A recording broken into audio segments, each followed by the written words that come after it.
High, আমি প্রীতি। High, আমি প্রীতিমা। আজ আপনাদের বানিয়ে দেখাবো মাছের ডিমের বড়া। এই যে দেখতে পাচ্ছ, আমি নিয়ে চলে এসেছি মাছের ডিম, আর এখানে রয়েছে কুচনো পেঁয়াজ আর লঙ্কা। প্রথমে ডিমটাকে ভালো করে ধুয়ে নেবেন।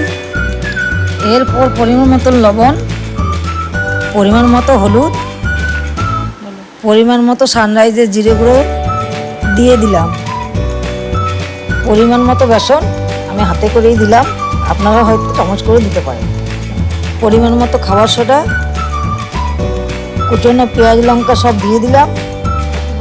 এরপর এটাকে ভালো করে মেখে 10 থেকে 15 মিনিট ম্যারিনেট করে রেখে দিতে হবে।